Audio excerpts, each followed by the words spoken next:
Did you know that Africa has math tools that are over 20,000 years old? Get ready to have your mind blown because we're diving into some seriously cool African history facts that they definitely didn't teach you in school. Forget the boring textbooks, we're talking barefoot warriors, ancient mathematicians, and walls longer than the Great Wall of China. Ready to uncover Africa's best-kept secrets? Let's go. First up, let's meet a guy who was hardcore before hardcore was even a thing, Shaka Zulu. Shaka, who ruled the Zulu kingdom in the early 19th century, was a military genius. But here's the kicker, he made his soldiers, the impis, train barefoot. I'm not talking about a gentle stroll on the beach, these guys were running and fighting on thorny acacia ground. Ouch. The logic. Calloused feet. Shaka wanted his troops to be able to march incredible distances without being slowed down by shoes. And it worked. These barefoot warriors could cover up to 50 kilometers a day. Can you imagine running a marathon barefoot? Now imagine doing it while carrying weapons and preparing for battle. By 1824, Shaka had built an army of 50,000 warriors and conquered over 250 chiefdoms. Talk about impressive. But it wasn't all roses as barefoot training caused 20 to 30% casualties from infections. Next, prepare to have your understanding of math history completely rewritten. Everyone thinks of the Babylonians or Greeks when it comes to ancient math, right? Wrong. Meet the Ishango bone, a 20-centimeter long bone with a bunch of notches carved into it. It was discovered in the Democratic Republic of Congo way back in 1950. Get this, scientists dated it to between 20,000 and 25,000 BC. That's thousands of years older than any Babylonian math. The notches aren't just random scratches. They seem to show an understanding of prime numbers, multiples of 2, and even lunar phases. Some researchers believe that it shows an understanding of binary doubling, like a prehistoric Excel spreadsheet. Africa wasn't just about surviving, they were doing math, and complex math, way before anyone else. Now, let's dig even deeper into the past, literally. We are heading to Eswatini, formerly known as Swaziland, to the Ngwenya hematite mine. This isn't your average mine, this is the oldest mine ever discovered.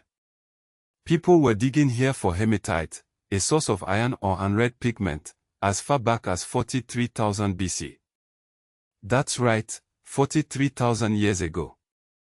They found over 300,000 artifacts, including 13,000 grinding stones stained with ochre. What were they using the red pigment for? Rituals, art, and possibly even cosmetics. It's believed that the miners were mostly women, based on the size of the tools discovered. And get this, the pigment being mined was traded 200 kilometers to Blombo's cave where the world's oldest drawing was discovered. It seems Africa was the place for innovation. Hold on, we're not done with ancient technology yet. Let's jump forward a few thousand years to Katanga, also in the Democratic Republic of Congo. Here, archaeologists found bone harpoons dating back 90,000 BC. These aren't just any harpoons, they are barbed, meaning they were designed to catch and hold onto fish. This discovery shows that Africans were organizing sophisticated fishing expeditions with hooks and nets tens of thousands of years before other parts of the world. These harpoons prove that early Africans were not just hunting animals on land, they were skilled fishermen. Now let's talk about some serious construction. Forget the Great Wall of China for a second. Have you ever heard of the Great Wall of Benin? Probably not, right? That's because it's one of history's best-kept secrets. Built between 800 and 1400 CE, this massive earthwork stretched for approximately 16,000 kilometers. That's longer than the Great Wall of China. In some places, it was 20 meters high, complete with moats. The wall enclosed 6,500 square kilometers, larger than York in the Roman Empire. It was built to protect Benin City and its inhabitants. Sadly, much of the wall was destroyed by the British. during the punitive expedition of 1897, but remnants still exist today, and it stands as a testament to the engineering prowess of the Edo people. Time for a royal gift exchange. Let's travel to Ethiopia in the 13th century, during the reign of Emperor Gevremesker Lalibela.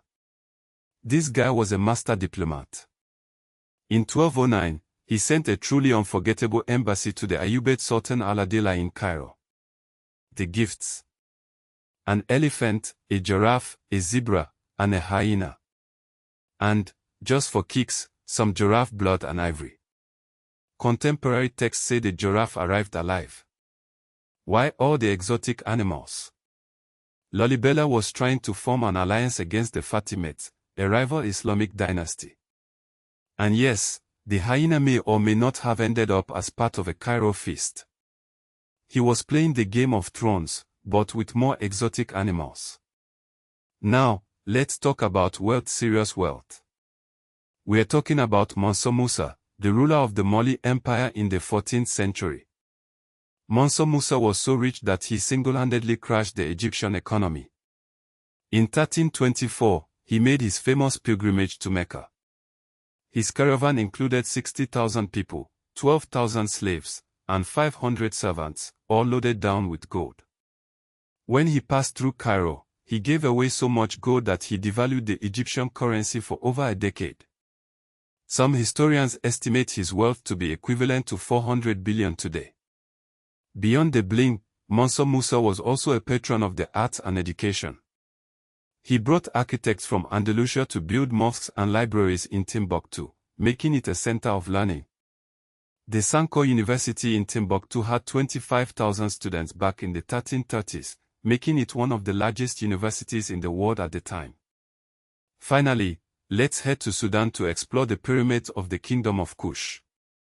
Most people associate pyramids with Egypt, but did you know that Sudan has more pyramids than Egypt? The Kushites built 255 pyramids over several centuries. While they are smaller than their Egyptian counterparts, they are still impressive feats of engineering. The Kush pyramids were built in the city of Meroe, which became a major center for iron production. The Kushites were so good at making iron that they exported it to other parts of the world, even to the Romans. And let's not forget the powerful queens, the Kandaks, who ruled Kush. One of the most famous, Amenarinas, even led armies against the Roman Empire and defeated Augustus's legions at Aswan in 25 BC. So, there you have it, a whirlwind tour of some mind-blowing African history facts. From barefoot warriors to ancient mathematicians and wealthy emperors, Africa's past is full of surprises. It's time to rewrite the textbooks and give Africa the recognition it deserves. The legacy of these ancient achievements continues to inspire modern Africa. Shaka's military tactics are still studied today, and the Ishango bone inspires STEM education in the Democratic Republic of Congo. The Great Wall of Benin is a reminder of the engineering skills of the Edo people, and Mansa Musa's wealth is a model for modern gold mining in Mali. So, next time someone tells you that Africa has no history, you can hit them with these amazing facts. Africa isn't just the cradle of humanity, it's a treasure trove of innovation, culture, and untold stories.